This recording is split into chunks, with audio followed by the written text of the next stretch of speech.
Fascism, Ray. Yeah. Fascism, fascism, fascism. My favorite. Fascism, fascism, fascism. My favorite topic. I Yeah. I have been threatening to do this You have. for quite a while now. You have. Yeah. Fascism, what does it bring to mind? Marching boots, fiery rallies, authoritarian rulers. Yeah. Shouting. Charismatic authoritarian rulers. Spittle coming from the mouth. Yeah. No, all that good stuff. All that good stuff. It's a word that gets bandied around a lot, particularly in the US at the moment from the left. But it might be overused. What is fascist? What is not fascist? As it turns out, it's surprisingly hard to pin down what fascism is. I remember back when we were in Vegas in 2016. Wow.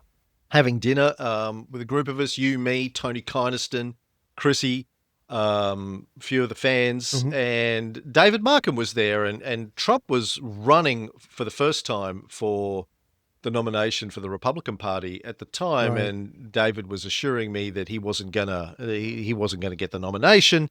I was like, I don't know. And then as he did, and he was sort of running, I was posting on Facebook saying that the US was heading down a fascist road. David was assuring me that Trump wasn't a fascist, that there was no fascism, there couldn't be fascism. There weren't any brown shirts associated with Trump and MAGA. Yeah. And my response at the time was, look, you wouldn't expect fascism in the United States in the 21st century to look like fascism in Germany or Italy or Spain in the early 20th century. Absolutely. Because there are different conditions. Yeah. But it does raise the question, so what is fascism? How do we know it's fascism? Yeah. And I wanted to do this series. I've been reading books on fascism, well, for many, many decades, actually. But over the last year or two, I've been reading more and more contemporary books on fascism, trying to figure out, what is it? What does it look like? How do we know if something is fascism? It's like the monkey or the Scopes trial in America. No, not the monkey trial, the pornography trial that you had famously with some judge, one of your famous Supreme Court judges said, I know it when I see it in terms of pornography. Exactly. And please just send me all your pornography because I'm not quite sure just yet. More research. So more research. No, but you're right. Yeah. I mean, you're right. If you're expecting to see someone in a brown shirt marching down the street speaking German, it's not going to happen in America. Or a black shirt or silver shirt speaking Italian, it's not going to happen. But there are parallels as we dive down to this, and I think that's what throws some people off. They're like, "Well, it's not like that, so it can't be fascism." Well, like you said, it's hard to pin down. It comes in many forms, not unlike my lovemaking. So again, let's drill down into it, make some comparisons, and try to come up with, I don't know, an indication of where America is and maybe where we're going. Like there are various forms of right-wing authoritarian governments, and they're not all necessarily fascist. The US has a long history of right-wing populism and various attempts to protect or bring back some form of white supremacy. Are they fascist, or are they just right-wing populism, right-wing conservative, far right-wing conservative movements? I want to better understand the terms. So this is what we're going to start today on the Bullshit Filter. It's buckle up, buttercup. It's not going to be a short process, as is my want. Oh, shout out to Doug Onsey from Boston. Doug was in Brisbane yesterday on his annual trip out here, and we went out to breakfast, had a lovely chat. And he was complaining about how long the Da Vinci series went. What? But I was like, how can you complain about Da Vinci? Yeah. But he said, I just want you to get on to Michelangelo. And I said, well, we've already recorded the first couple of episodes. Yeah. They're not out yet, but you'll be happy to know that we've started that process. You're happy now? Yes, because Michelangelo, he's actually a great artist. Da Vinci, is he that great? He said, I look at the Mona Lisa and I'm like, yeah. Anyway. We're going to do a long series on fascism, probably. No, I don't know how long. It's not going to be Da Vinci long. No, we'll say this. But, I did want to ask one question before we get into this, because you just said something that triggered something, bringing up America's past. Obviously, with the way America handled itself during the Cold War, we certainly sidled up to a lot of right-wing governments, dictators, or whatever. And so, in your opinion, because I'm trying to ask someone who's not American, do you think that maybe that made America in general more, I'm not even sure the word, tolerant to being on the far right versus the far left? Because for decades we've been pounded the idea of if you go to the left and you're socialism, you're bad because they were the enemy.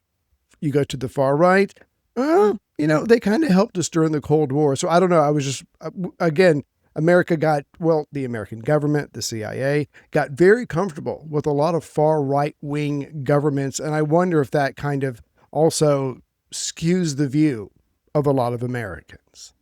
Right? Yeah, it's an interesting question. I mean, I think America has always been, fairly right-leaning. I mean, it started off as a country that was formed by a bunch of religious fundamentalists who wanted to set up, their own country where they could practice their own sort of religious fundamentalism, running away from other religious fundamentalists in England, I might add. Right.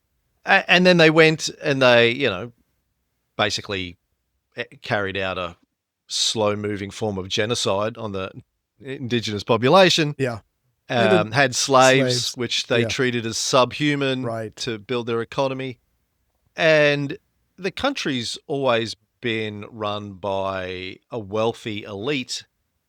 Somebody sent me an email yesterday, one of our listeners, and asked the question about why it is that we being Western countries tend to go through periods of a lot of progressive progress, and then it sort of gets rescinded or pushed back that progress that we make. Right. And I said, look, I think it's complicated, but there are various reasons why governments allow progressive legislation to move through, and it's not always because the government itself holds progressive views. Sometimes it's used to shut down truly progressive movements. Yeah. As I remember FDR said. Yeah. Yes, Bismarckian, and we'll talk about Bismarck a bit over these episodes.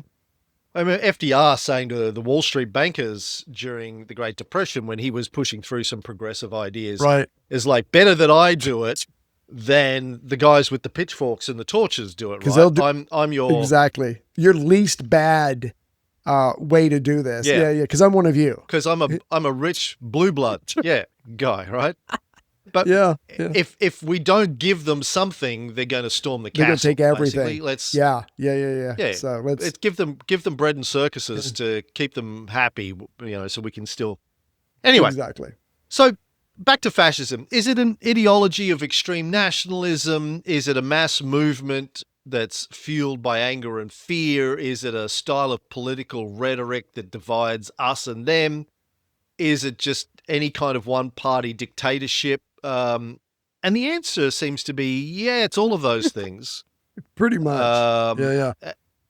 In various combinations. At different times and different places. Fascism comes in different forms, but trying to figure out exactly what makes something fascist is tricky. Right.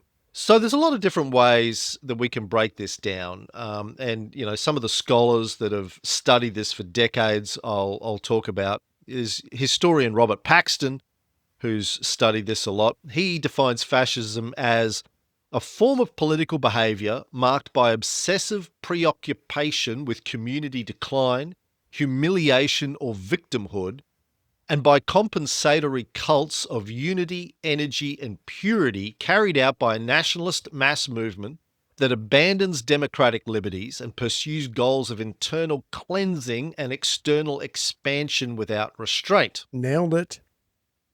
Pretty much nailed it. Yeah. And the answer has to be that wide, because as we're going to see, a lot of the early parts of fascism, believe it or not, they weren't just say, hey, let's be jerks. They were literally trying to solve problems as they saw them in their country at different times in history. So again, as we're going to see this, they were like, okay, well, we need to do something that could be considered extreme, like fascism, because the problem is so big, or maybe we've lost our way as an ethnically or race or culturally or whatever. So again, they weren't just setting out to be jerks. They literally thought these were some of the things they needed to do to solve very big problems, as we're going to get to later. But yeah, the one, when I tried to look up a definition, it said, while we don't have a single universally agreed upon definition, there are features of it. And you just touched on a lot of them right there. But a lot of that is what makes the average person kind of nervous, because they don't know where they stand. If they're in with the new leader and the new leader's philosophy, all good. If they're not, their life could become very difficult very quickly. And we'll get into some of that. But yeah, it is very nebulous. And that's one of the reasons why, and you said this at the beginning, people probably throw around the word way more than they should. Political philosopher Jason Stanley, who's written a great book on fascism, sort of defines it as a cult of a strong leader who promises national restoration, scapegoating minorities and opponents as traitors, and claims only he can solve the nation's problems. Right. Leon Trotsky, who wrote a lot about fascism in the 30s when it was emerging as a major force in Europe. Right. He said its historic function is to smash the working class, destroy its organizations, and stifle political liberties when the capitalists find themselves unable to govern with the help of democratic machinery. Yeah, it's certainly in there. And I've always looked at Trotsky's definitions of this. Think what you might about Trotsky, but he understood political movements. I mean, he was really the guy behind the success of the Bolshevik Revolution.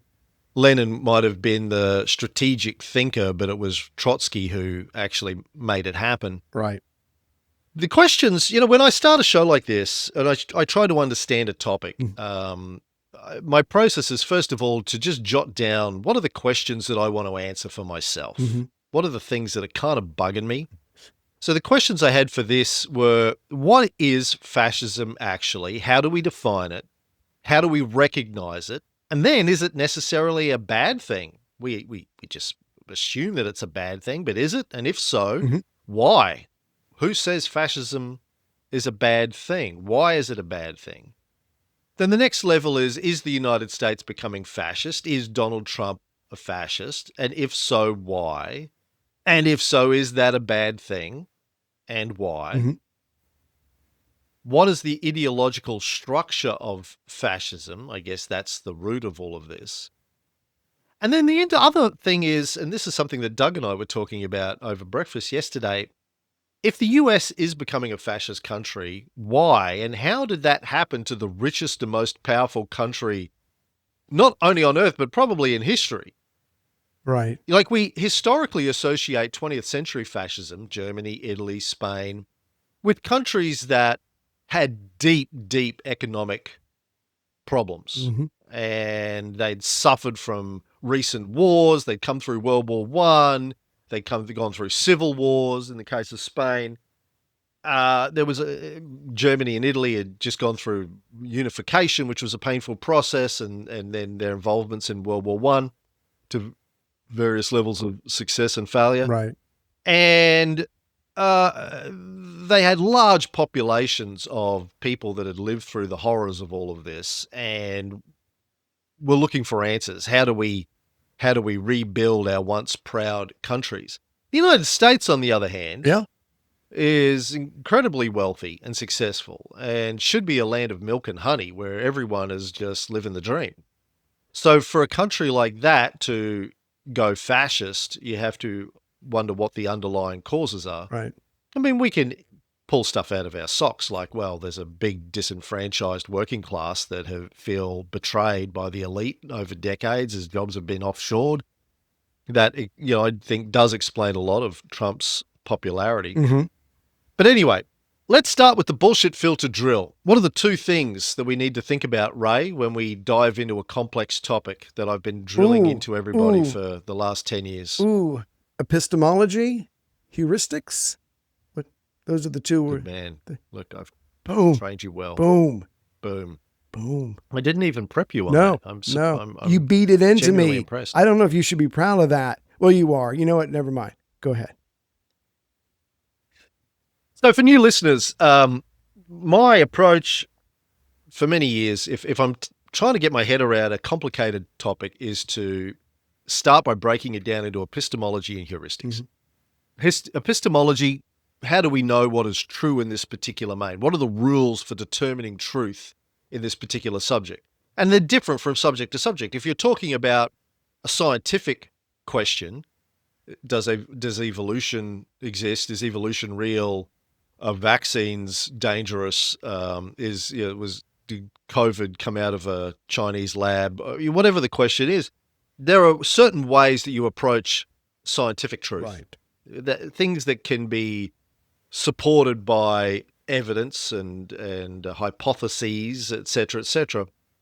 And then you have murkier issues that are sociological and aren't or religious. They're not as easily broken down into a hypothesis and supporting evidence because they're sort of more fluffy. So there are different ways that you have to approach the question of how do we know what is true. And, this is one of those. As I said before, there's a lot of different definitions and a lot of debate around it. So it's obviously a murkier subject, being a sociological question. Heuristics is, okay, I'm never going to be an expert on anything apart from lovemaking. That's true. That's actually true. Go ahead. It is. Ray can attest Okay. to my skills in that area. So who do I turn to be my trusted guide on this topic? I need a credible person, or preferably a credible body of long-standing, made up of experts.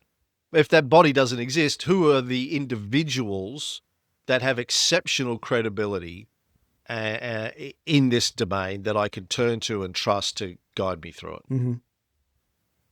Because I'm not going to be an expert, and it's easy to find, like there are so-called experts on everything like us, but you need to be careful about where you go to get your experts from. Absolutely. Somebody with a podcast is not necessarily an expert, Right?